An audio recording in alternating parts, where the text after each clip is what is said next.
सूची 1 और सूची 2 कौन सी जो पंचवर्षीय योजना है वो किस मॉडल पर आधारित थी? पहली पंचवर्षीय योजना जो कि 1950 से 1951 से ही बोले तो ज़्यादा ठीक है, 1951 से 56 चली।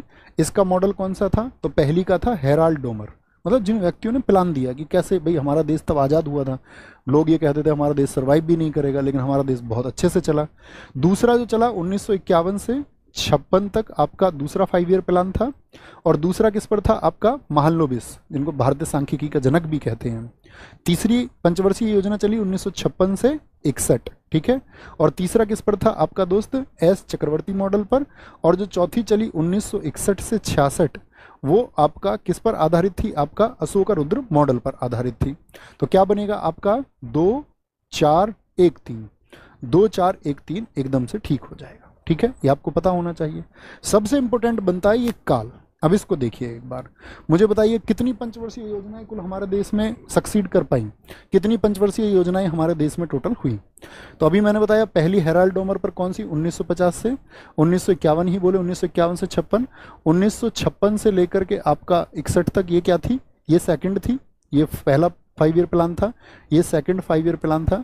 फिर 1900 आपका 61 से लेकर के 66 तक, और 66 के बाद में यहाँ पर गैप रहा है, ठीक है, 1966 के बाद में गैप रहा, 1969 से 1974 आई। फिर ये गैप याद रखना, यहाँ पूछे जाते हैं, इससे क्वेश्चन बनेगा।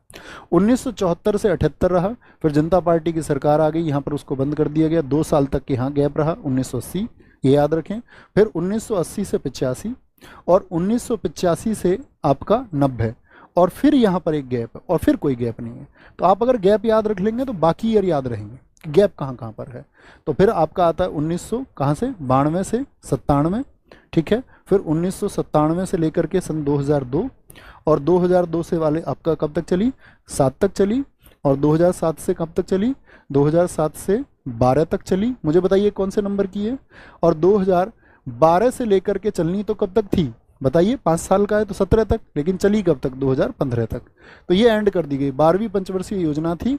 और 2015 में जो प्लानिंग कमीशन था, जो योजना आयोग था, प्लानिंग कमीशन जिसको हम बोलते हैं, क्या बोलते हैं? प्लानिंग कमीशन, योजना आयोग, जो 1950 में स्थापित हुआ। योजना आयोग को क्या कर दिया गया दोस्त बताइए? योजना आयोग को भैया खत्म करके एक नया आयोग आ गया 2015 जनवरी में, जिसको हम नीति आयोग के नाम से जानते हैं। किस नाम से? नीति आयोग के नाम से जानते हैं, नीति आयोग। और नीति आयोग का मतलब क्या था? नेशनल इंस्टीट्यूट, इसका फुल फॉर्म बहुत इंपॉर्टेंट है, national institute for transforming India. किसके लिए था ये? National institute for transforming India था, ठीक है। अब यहाँ से क्वेश्चन बनेगा आपसे कि नीति आयोग का पहला अध्यक्ष कौन था? बताइए जरा, नीति आयोग का जो पहला अध्यक्ष था वो कौन था? बताइए एक बार, सारे दोस्तों का उत्तर आना चाहिए। तो नीति आयोग का जो अध्यक्ष होता है, ठीक है, नीति आयोग का जो अध्यक्ष होता है साथी आपका, तो पहले और दूसरे की क्या हो गया? पिछले दूसरे में गलत लिख गया है। अच्छा, ये 56 से 61 यार, सॉरी, पहले और दूसरे का सेम है, क्या 56? ये 56 से 61 होगा, 56 से 61 होगा, ये तो कर लिया करो यार। 61 से 66 होगा, मेरी गलती है, आई एम सॉरी। 66 से 1966 के बाद में यहाँ पर गैप था, 66 के बाद में ये 1969 से 74 होगा, ठीक है, ये मैंने लगातार लिख दिए। 1969 से 74 होगा, फिर इसके बाद में 78 के बाद में फिर गैप आया। अब ठीक है ना, थम्स अप करेंगे एक बार। मुझे बताओ कि कौन होता है अध्यक्ष? भैया आप कहेंगे कि जो पहले अध्यक्ष बने नीति आयोग के, तो हमेशा प्रधानमंत्री होता है, तो 2015 में कौन है? 14 से प्रधानमंत्री कौन? नरेंद्र मोदी। तो पहले अध्यक्ष कौन नीति आयोग के? तो आप बोलेंगे नीति आयोग के पहले अध्यक्ष थे कौन जी? नरेंद्र मोदी, ठीक है। और अगर हम बात करें नीति आयोग के पहले उपाध्यक्ष, ये आपकी परीक्षा का प्रश्न है, इसको इंपोर्टेंट मार्क करके एग्जाम में लेके जाओ ऑल तक। तो पहले उपाध्यक्ष कौन थे आपका? तो आप बोलेंगे भैया अभी बहुत चर्चित रहे, इसीलिए पूछे जाएंगे, अरविंद पनगड़िया। अभी बहुत चर्चित क्यों हुए जी? 2015 में बने थे। दरअसल में ये आपका दोस्त अभी क्या बन गए हैं? ये आपका जो 16वां फाइनेंस कमीशन बना, जो 16वां आपका वित्त आयोग बना, उसके अध्यक्ष होंगे।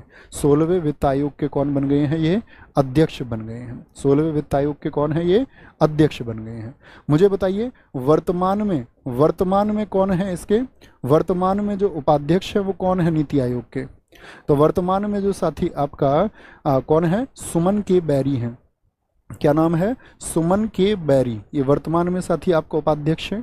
और वर्तमान में जो साथी आपका चीफ एग्जीक्यूटिव ऑफिसर है, मुख्य कार्याधिकारी हैं, वो कौन है, BVR सुब्रमण्यम है। कौन है, BVR सुब्रमण्यम, BVR सुब्रमण्यम है। मुझे बताइए नीति आयोग का हेडक्वार्टर कहाँ पर है। नीति आयोग जो है साथी आपका, जो स्थापित हुआ 2015 में, इसका हेडक्वार्टर कहाँ पर है, तो नीति आयोग का हेडक्वार्टर है आपका नई दिल्ली में। क्या बोलेंगे, नीति आयोग का हेडक्वार्टर है नई दिल्ली में। ठीक है, कोई दिक्कत कोई परेशानी, आगे आएंगे। दुर्गापुर, भिलाई और राउरकेला स्टील संयंत्र स्थापित किए गए थे। कौन सी जो साथी आपका 5 ईयर प्लान था जिसमें इनको बनाया गया था, तो पहली पंचवर्षीय योजना में, या दूसरी पंचवर्षीय योजना थी, या तीसरी पंचवर्षीय योजना थी, या फिर आपका चौथी पंचवर्षीय योजना थी।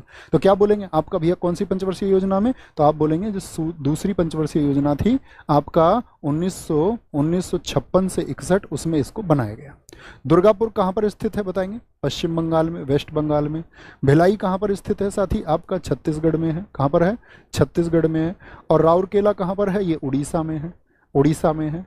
मुझे बताइए दुर्गापुर जो साथी बनाया गया वो किसकी मदद से बनाया गया, मतलब किस देश की हमने मदद ली थी इन स्टील प्लांट्स को बनाने के लिए। तो दुर्गापुर जो बनाया गया दोस्त वो आपका ब्रिटेन की मदद से बनाया गया, पश्चिम बंगाल में। भलाई छत्तीसगढ़, हमारी भलाई कौन करता है भैया, रूस करता है, तो ये रूस की हेल्प से बनाया गया। और राउरकेला उड़ीसा, ये जर्मनी की हेल्प से बनाया गया। तीनों के तीनों बने आपके सेकंड 5 ईयर प्लान में। ठीक है, और सेकंड 5 ईयर प्लान मैंने अभी आपको बताया था PC महालनोबिस। किस मॉडल पर, PC महालनोबिस ने ही ये विचार दिया था। यही व्यक्ति थे जिन्होंने कहा कि हमको अपना प्रोडक्शन बढ़ाना पड़ेगा। लेकिन बाद में एक प्लांट और बना था, बोकारो स्टील प्लांट। ये बताना ये किस पंचवर्षीय योजना में बना था और किस राज्य में स्थित है।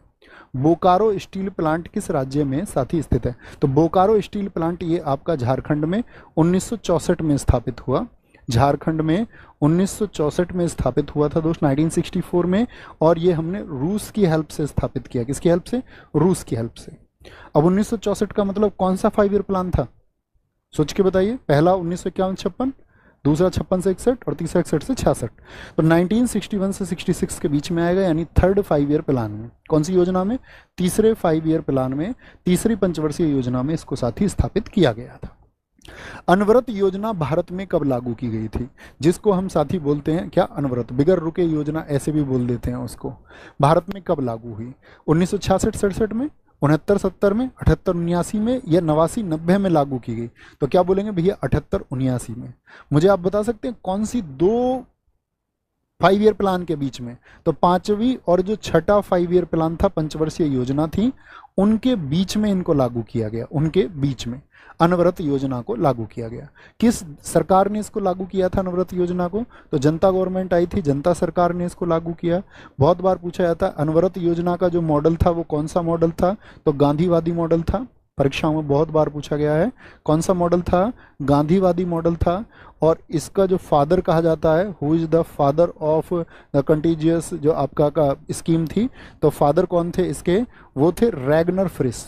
कौन थे, रैगनर फ्रिश इसके कौन थे, आपका फादर थे। ये बात आपको याद रख लेनी है।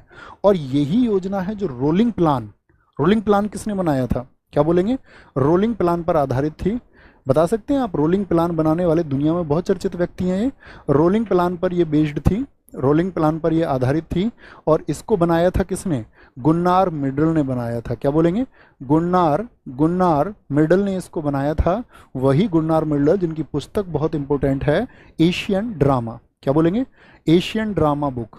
क्या बोलेंगे, एशियन ड्रामा बुक को जिन्होंने लिखा है। ठीक है, ये आपको पता होना चाहिए।